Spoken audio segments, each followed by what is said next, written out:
one extraordinary hour. She wasn't supposed to make it out alive. For the first time, the brave 12-year-old girl at the center of a case that shocked parents around the world. Slenderman.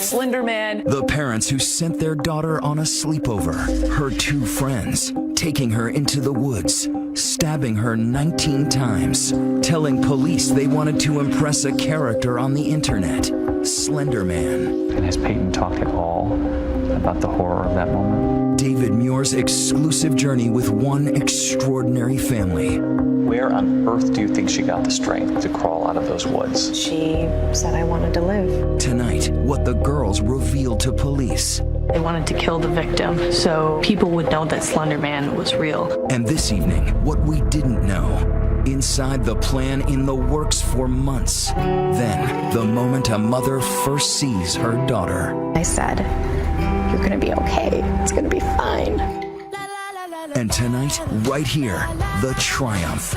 For the first time, the 12-year-old girl who never gave up.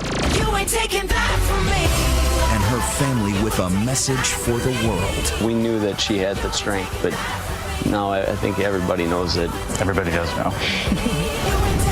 The 2020 special, Out of the Woods. Here now, David Muir. Good evening, and tonight here, our journey with one courageous family, one brave 12-year-old girl. For the first time, her parents are talking, and you will meet 12-year-old Peyton, who somehow crawled out of those woods saying she wanted to live. Her parents telling me they now want the world to see their daughter's beautiful smile, a smile that is just beginning to return. And they hope that we can somehow begin a conversation tonight, convinced that there is a reason she survived. It's a Friday night in an American town, Waukesha, Wisconsin. And a mother and father, like so many parents across this country, are sending their daughter on a sleepover. Peyton Leitner is 12, and they know her friend well, Morgan Geyser, another 12-year-old, celebrating her birthday. Why would this night be any different? But it was. On Saturday, May 31st, 2014, a 12-year-old girl was stabbed. You're about to go inside a case that horrified this country. Two 12-year-old girls charged with viciously attacking their friend. She was stabbed 19 times. Parents everywhere saying, this could have been my child. An ordinary slumber party, 3 girls and someone else, an unknown figure getting into that party too. A fictional character from the internet named Slenderman, who so many parents had never even heard of. We have spent months in that town, and tonight, for the first time, you're about to hear from that little girl's family. She was forced to go into the woods. Into the woods. From the hero who found her at the edge of the woods. She was laying right here. The doctors who saw how close to death she came. The knife cut through the tissue. And the school where just this month, they were all hoping she'd come back. One family's stunning journey about to play out tonight, right before your eyes. It was a Friday night, right? It was a Friday night. Their daughter Peyton had been looking forward to it for weeks. You remember how excited she was that Friday afternoon. Oh my gosh, she was so excited. She squealed and jumped up and down. Excited when her mother told her she could go to her sleepover early. Picked up even earlier than she thought. Even earlier than she was expecting. She was so excited. And had she gone on sleepovers before? Oh, yeah. And this was just, her best friend's It was birthday just party. another Friday night. And then they were talking about it for weeks. I mean, they were going to go skating. They were going to go to state. Peyton loved Skateland. So she was going to go roller skating, have some pizza, and spend the night at her best friend's house. Yeah. They were probably going to watch movies. And so you thought this And is play American Girl. Peyton brought her American Girl doll with her. She brought her American Girl. But Peyton would not come home the next morning. Do you think Peyton had any idea No. She had absolutely no idea. No, what she was walking into? no. She was blindsided. Her parents blindsided too. Friday night, they send their daughter off. Saturday morning, Mom is in the backyard. Joe was at work. I heard the doorbell ring and the dog bark. And it was a Saturday morning at like 9:30, 9:45. And around the side of the house up over the deck came a uniformed officer. She had a badge and a gun. They walked around the back of the deck, asked, are you Peyton's mom? The first thing that goes through my mind is, so something has happened to somebody that I love, because that's the only reason a uniformed officer and a detective comes to your house on a Saturday morning. she would slowly begin to piece together what had happened in the 16 hours since Peyton had left for that sleepover. It is unthinkable. The first moment anyone would begin to learn of that horror was this call to 911. 911, I'm transferring over a caller on Big Bend. After she crawled out of the woods. And just listen, at first, the operators cannot believe what they are hearing. Came upon a 12-year-old female. She appears to be stabbed. She appears to be what? Stabbed. Stabbed? Correct. Greg Steinberg was riding his bike that morning on a path that had actually been chained off. It was pure chance that he came this way. Sir, are you with her right now? Yes. Is she awake? She's awake. Is there any bleeding going on? Her clothing has got blood on it. Okay, and you found her and she was just laying there? Yes. Paramedics racing to the scene, and listen, the operator is still fearing that that 12-year-old could be in danger. Is there any assailant around? I don't see anybody. And let me know immediately if you see anything else suspicious in the area, car or person, anything. Keep your eyes open. On that call, you can actually hear Greg comforting Peyton. Somebody's coming. Any minute. Who did that to you? And you were biking by and she says to you what? Could you help me, please? I've been stabbed multiple times. I quick got out my cell phone. I was shaking and dialed 911. I just stayed with the 911 operator, and I offered her water because I had a water bottle on my bike. The other thing she said was she's having trouble breathing.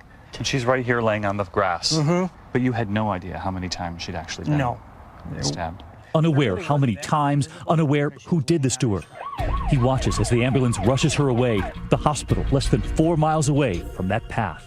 So you bring her in here. Her heart rate was very elevated and her blood pressure was low, so that was fairly ominous. And when you looked at her, it was immediately apparent she'd been stabbed multiple times. Yeah, to her chest and abdomen and arm and leg. Doctors concerned she might not survive, and her mother, Stacy, has just been told Peyton has been rushed to the hospital. She's also been told it was her best friend, Morgan, who did this. She calls her husband. I went in the house and called Joe, and I said, Peyton's been stabbed. Morgan stabbed Peyton. You need to come home. They need to rush Peyton into surgery. So then I really lost it. So you got in the car? Got in the car. Minutes later, arriving.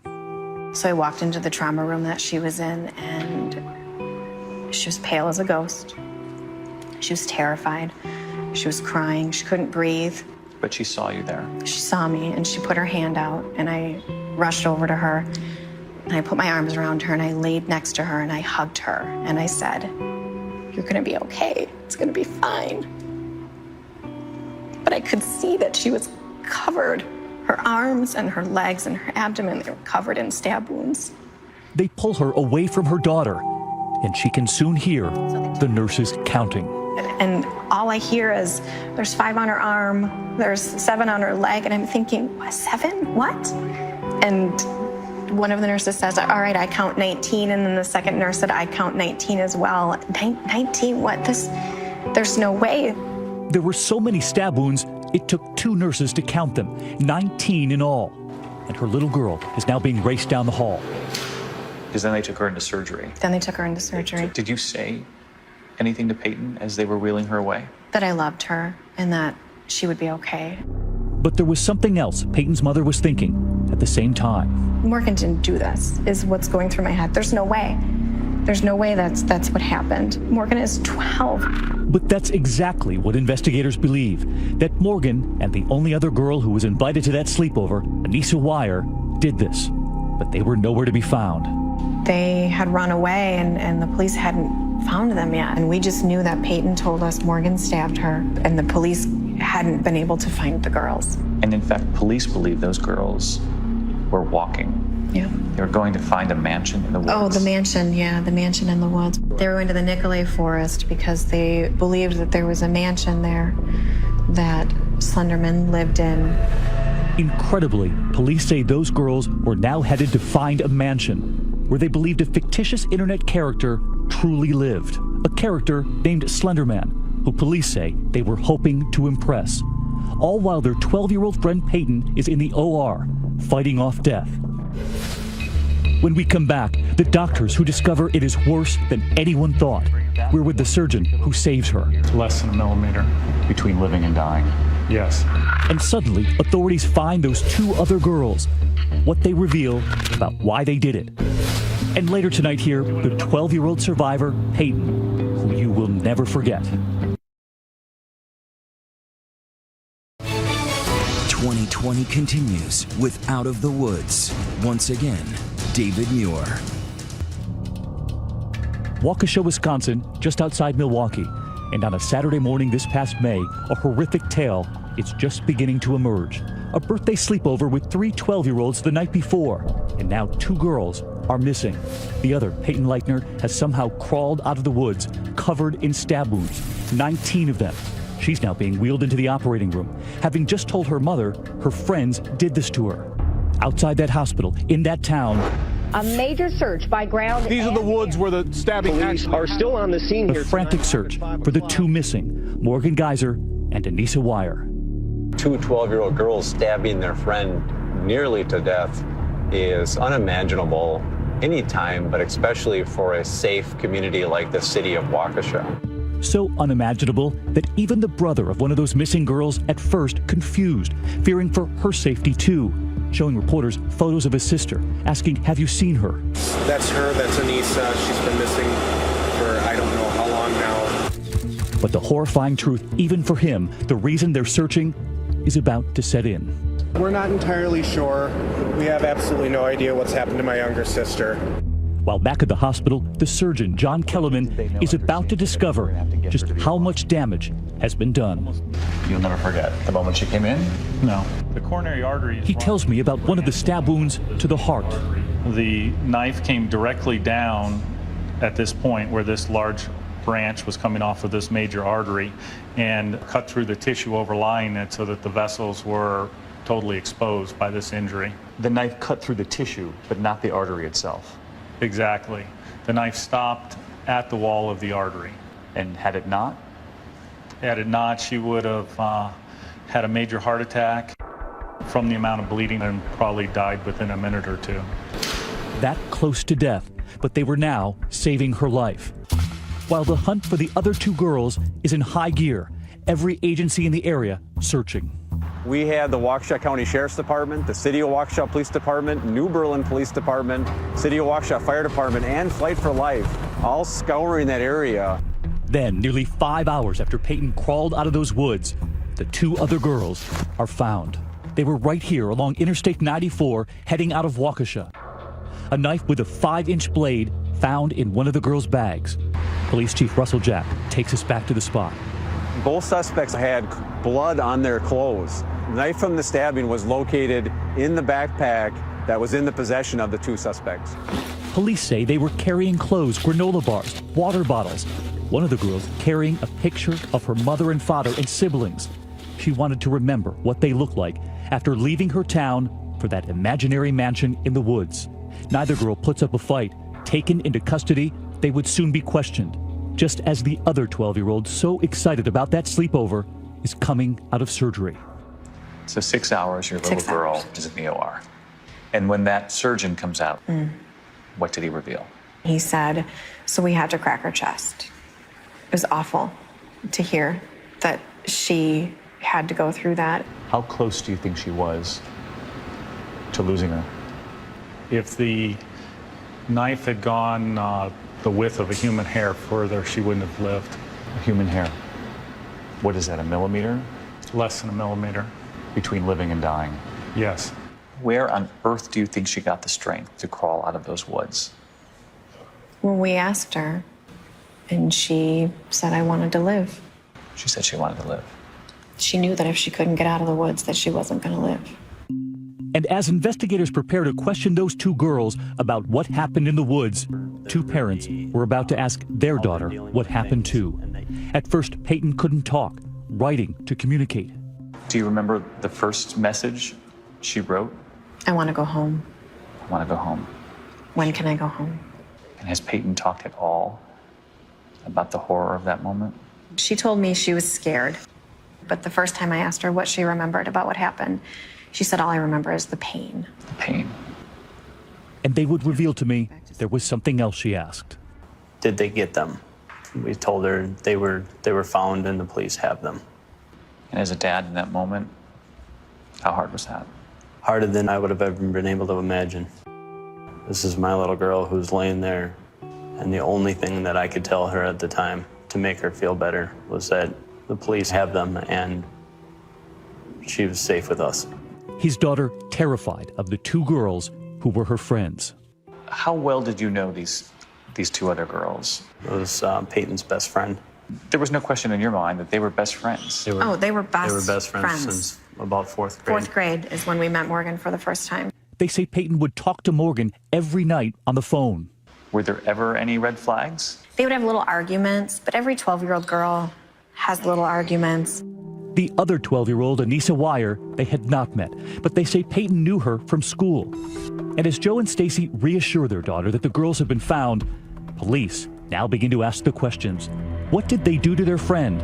And even more disturbing, why did they do it? Both of them were very forthcoming in telling their version of the story and the details. When we come back, the bone-chilling plan emerges. The two 12-year-olds telling police they were plotting for months. The plan was to murder her. She wasn't supposed to make it out alive. And where were they going next? That fictional mansion. And who were they hoping to find? They told police they wanted to kill the victim so people would know that Slender Man was real. Who is this mysterious fictional character born on the internet? And what those girls told police about why they did this when we come back.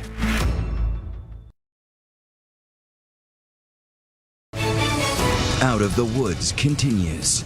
Once again, David Muir. 12-year-old Peyton Leitner, now out of surgery and in her hospital bed, still unable to talk, writing messages to her parents instead, asking, did they get them? And across town at the Waukesha Police Department, they had. The two other friends at that sleepover now answering questions of their own. Ellen Gabler is a reporter at the Milwaukee Journal-Sentinel. She has followed this case closely. The thing that was the most surprising and shocking to me was how planned out this whole thing was. The portrait they paint even before those woods is chilling. A plot they tell police that was in the works for months. You can't believe this is actually 12-year-olds, especially 12-year-old girls. They tell police they committed this crime in part out of their devotion to a character they discovered on the internet, Slender Man. A tall, faceless, mysterious figure, a fictional character who lurks in the background, sometimes peering over the shoulders of children. The story of Slender Man changing, evolving all the time, with help from fans all over the world, adding to the story online, giving this fictional character new life every day. You have said that Slender Man is the boogeyman of this digital generation. He is the thing that we fear that we don't actually encounter, right? So we check under our beds for the Slender Man, but he's, not actually there. Not there because he doesn't exist. But listen to what these two girls begin to tell police. Anissa Wire revealing to investigators it was Morgan's idea to kill Peyton, to prove themselves, quote, worthy to Slender Man. Anissa telling police her friend suggested, quote, we should be proxies of Slender. Anissa says she was surprised by Morgan's plan, but excited to prove that this fictional internet character actually existed, to prove the skeptics wrong. The girls were very clear with police that they were trying to kill the victim. They wanted to do it as a sacrifice to Slender Man. One of them said that Slender Man had been watching her. And in excruciating detail, they described multiple plots, all beginning with that Friday night sleepover. Morgan's father picking up Peyton, who was over the moon about this slumber party. They go to Skateland to go roller skating, and there was already a plan for later. They went to Skateland that night, and they went skating, and they had originally planned to kill their friend that night in Morgan's house. Peyton's own parents, now aware of what those girls have told police. They were planning on slitting her throat and putting a blanket over her head and making it look like she was sleeping in the morning. And then leaving. And just leaving her there. But for some reason, at that moment, the girls changed their minds. She wouldn't be here right now. If they had waited until 2 o'clock in the morning and done this overnight, she wouldn't have been found for hours. So the next morning comes, and they change the plan. Mm-hmm. The plan is now to go to the park, into a park bathroom? Yep. They brought her here to the park on Saturday morning to kill her in this bathroom. Their big concern was finding a drain for the blood to go down, not the fact that they were going to stab and kill somebody. As they leave Morgan's house for the park, Anissa tells police Morgan lifts up her white jacket, the knife tucked in her waistband, and Anissa tells police, quote, "I thought, dear God, this was really happening." But once inside that park bathroom, something happens between the girls, now hatching their second plot. There was a back and forth between Morgan and Anissa about who was going to stab the girl. Both of them chickened out, essentially, and said that they told police they couldn't do it. So for the second time, the plan to kill her didn't work out. But there would be one more plan. The girls leave that bathroom and walk down a nearby road to the woods. Peyton's parents take me there, revealing to me what their little girl told them. They got to the park and they told her they wanted to play hide and seek in the woods. And she told me she didn't want to go. She sensed it. Yeah, she did say she was forced to go. To play hide and seek. She was forced to go into the woods. In fact, the girls tell police about that game of hide and seek. And Morgan was the first seeker, and so Anissa and the victim were hiding. Anissa told her to lay down in the dirt, and she didn't want to. Anissa tells police she sits on Peyton and that Peyton says to her, "I can't breathe." Anissa tells investigators she was thinking, if I sat on her, Morgan could then stab her. But she tells police they both fear Peyton's screaming will draw attention. Anissa gets up. In that moment, they were passing the knife back and forth because they were having second thoughts, even in that moment. At that point, one girl says to the other, just go crazy. Yeah. A short time later, Anissa tells police Morgan takes the knife, turns to her friend and says, "I'm not going to until you tell me to." Anissa says she then told Morgan to, quote, "go ballistic, go crazy." Peyton is stabbed 19 times, stumbling, trying to get up. Anissa told police that after they had stabbed her, she yelled, "I hate you, I trusted you." The suspects were getting worried that somebody would hear her, and so they told her to lay down, and they said that she wouldn't lose blood as quickly. The two girls tell police they signaled to Peyton they would get her help, but they had no plan to. They would leave her right there. And has Peyton talked at all about the horror of that moment? We asked her what she remembered about what happened, and she said she remembered everything. Everything.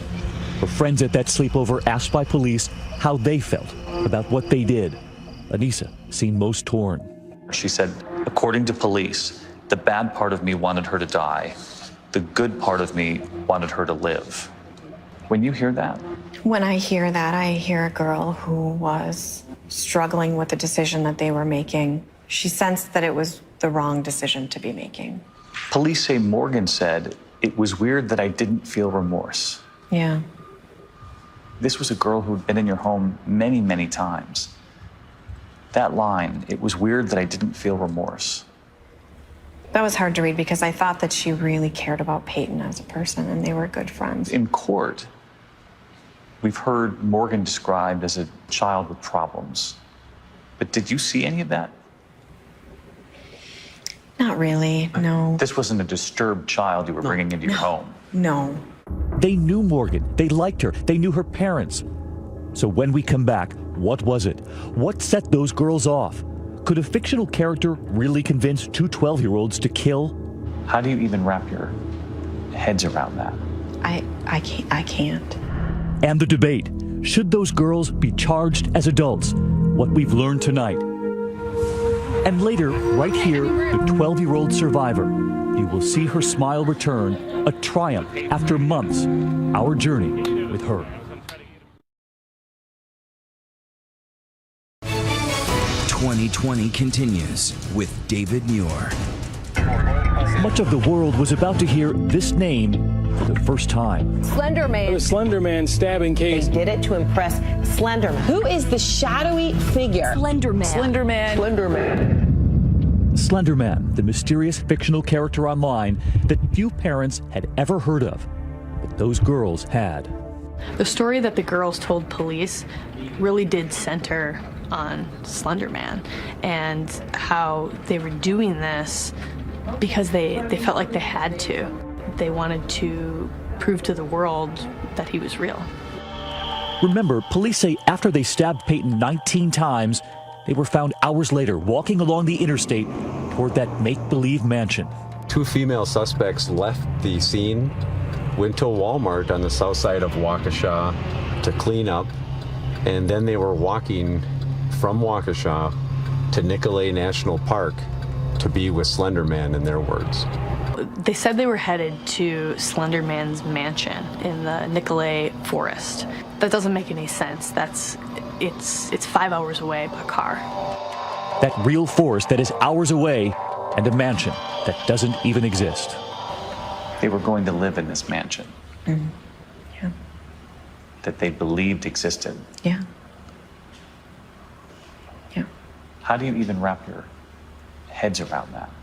I can't. And tonight, the courts are now assessing the mental health of those 2 girls. Both Morgan Geyser and Anissa Weier are right now charged as adults, facing up to 60 years in prison if they're convicted. After being evaluated by a psychiatrist, Morgan was ruled incompetent to stand trial. Anissa is now undergoing the same evaluation. Lawyers for both girls are also trying to get them moved to juvenile court. If that happens, they could be out by age 25. I asked Peyton's parents what they make of 2 vastly different fates facing those 2 girls. Do you think they should be charged as adults? For me, it's about making sure Peyton feels safe, and it's about making sure Peyton feels that she can move on with the rest of her life with no fear. The attorney for Peyton's family. The sentences are vastly different if they're tried as an adult versus a juvenile. Correct. Does that concern you? We believe that it is appropriate that they continue in the adult court. If this case goes to trial, will Peyton have to testify? There's a possibility.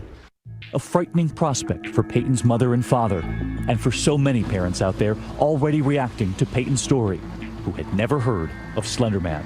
We start Googling who's Slender Man, and it was interesting because, as it turns out, all kids know who Slender Man is, but we had no idea.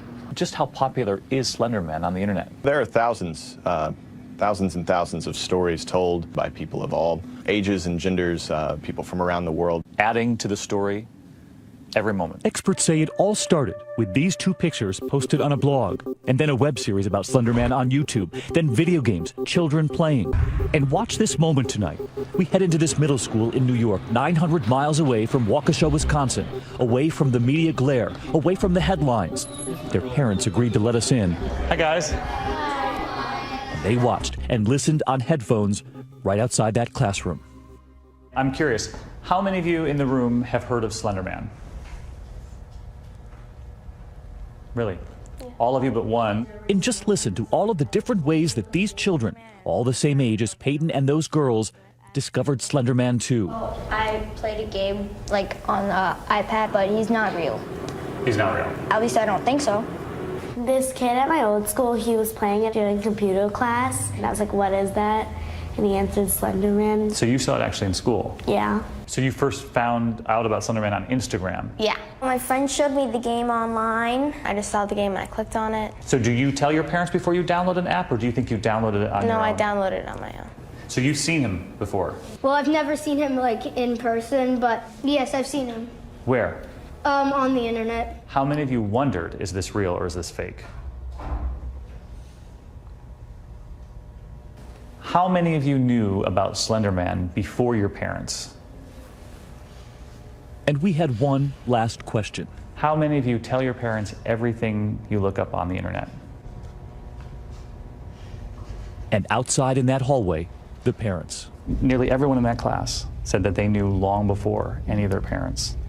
Did that surprise you? I feel like they know things way before we do. What surprised me is the range of technology that they use. So they're using Instagram and they're using, texting and email. And as parents, we've been thrown to the wild, wild west with the internet and with social media. A wild west Peyton's family, sadly, was thrown into. And tonight here, one more thing we would discover during our journey with Peyton's family, her brother Caden there getting a kiss from mom.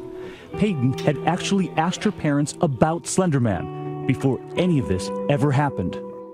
Had Peyton ever mentioned Slender Man? To me, she had. Morgan had been talking with her about Slender Man, and she would email links to different Slender Man stories that Morgan thought were, really cool. And Peyton was terrified of them. So she came to me one night and explained to me what was going on and how scared she was. And I just told her if Morgan was a good friend, tell her that this scares you and that you want her to stop sending them. Did Peyton know, though, that this was a fictional character?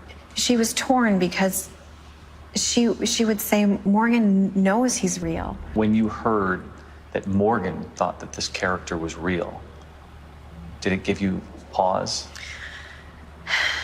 A little bit, but at the same time, these girls are 12 years old, and fantasy when you're 12 years old is still a very active part of your life. So you're thinking she's another 12-year-old girl, and at some point she'll realize that it's just fiction. Yeah. In fact, she thought Peyton's friends would simply grow out of it. She never imagined they could be capable of this. Fear and fantasy is nothing new for kids. When you close the Harry Potter book, it's done. When the credits roll after Hunger Games, the movie is over. But in this online world, is it hard with the line blurred between where fantasy ends and where some of these kids think reality begins? I hate to say that something is beneficial coming out of this horrific attack, but one of the things that is beneficial is that it can start a conversation between parents and their children. It can also spark conversation among other parents. And recognize that we're in this together. When we come back, one of the toughest and most telling moments from our interview. I'm curious as parents sitting here, and this is, not an easy question to ask. And for the first time, you'll meet 12-year-old Peyton. Tonight, you'll see her smile return here.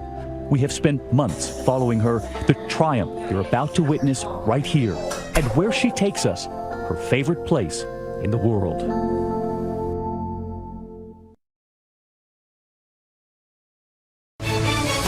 2020 continues with Out of the Woods. Once again, David Muir.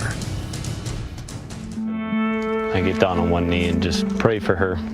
Tonight, nearly 4 months to the day since 12-year-old Peyton crawled out of those woods, a brave family with the strength to look back and somehow still be grateful for the way it all played out. The parents telling me they're grateful those girls didn't strike that first night in the bedroom or the next day in that park bathroom, because they say there would have been no one to help. Instead, grateful for that hero who just happened to take that path, finding their little girl. The fact that he was coming down this way is just unbelievable at that moment. There's too many pieces that saved her life. We were with them as they thanked him, hugging the man who called 911 for their daughter. Thank you. They're grateful to the paramedics, to the hospital minutes away, to the surgeon who discovered the biggest danger, that one stab wound, just a hair from that artery in her heart. I think she is a very strong girl, and she's very fortunate to come through something of this magnitude. Everybody did what they had to do at the precise moment to bring her home. Yeah. That's how we're seeing it. Bringing her home and determined to bring her back to school. The principal telling me they're ready for Peyton as soon as she's ready. You're determined to welcome this girl back. Absolutely. She wants to come back here. We want to welcome her. We want to make it as comfortable as possible for her. Uh-oh. And tonight, for the first time, Peyton. In the one place that now makes her smile the most, the animal shelter not far from her home. This is a good place to come. The kittens needing a home. She shows me her favorites, and there are too many to count. And on this day, she pulls out her phone, the Katy Perry concert she'd been to the night before. Those lyrics not lost on us. They're going to hear me roar. We did not ask her about those moments in the woods. There was no reason to relive that pain. But her parents wanted me to see her smile again, the smile they feared they'd lost. She has the most beautiful smile. Did that disappear? Yeah. For a little while. We see peaks of it every once in a while. Do you feel like your daughter's been stolen from you? For the time being. We'll get her back. Yep. What else did you need? She's already on the way. Can I get a blue pen stylus? Sure. Here, shopping for school supplies, preparing for the 7th grade. She writes school supply shopping on the grocery list every week. The smiles we then saw looking at her notebooks, the ones with the kittens on the front. Observations from the crowd. Some people would say she's doing remarkably well, given what's happened to her. I would say that way beyond expectations. I'm astonished at the way that she's been able to recover. And tonight, Peyton and her parents allowing us into her room. The walls covered in purple hearts, Peyton's favorite color.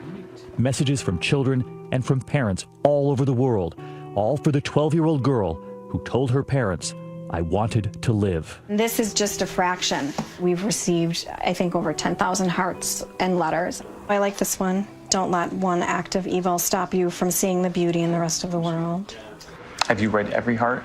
Every single one. And every word Every word. has mattered. Every single one. Yeah. She got one heart, and all it said was, "It's not your fault." I'm gonna cry just thinking about it. It's so simple, but it's just so strong. Family, friends helping them, perfect strangers, the gifts of food, the help with her medical bills. This horrific act of violence brought out the very worst in a few people and the very best in thousands of people around the world. Even an anonymous donor paying for the family's legal representation. They know Peyton could be called upon to face the two girls she thought were her friends in court. What Peyton's parents revealed to me about the other families. I'm curious as parents sitting here, and this is, not an easy question to ask, but the parents of the other girls, have you thought about what the other parents are thinking? I think about the other parents all the time. I can't imagine what they're going through. I can't imagine getting that phone call, hearing these things. And knowing as it was the person Knowing that you it was raised. the person that you loved and that you trusted. And there was one more thing Peyton said while in that hospital bed in the hours after surgery 4 months ago. She wanted to go back to school. She was devastated when she found out she was going to miss the last 2 weeks of school. Really? She loved school. And tonight, we are happy to show you the pictures. Her walk down the driveway to the car, Mom driving her back to school, and a proud dad watching. She's meant to do something special. She's here for a reason, to show the world to treat other people better, for parents to maybe see, dig in a little deeper about what their children are doing. Maybe she herself is supposed to be an inspiration. La, la.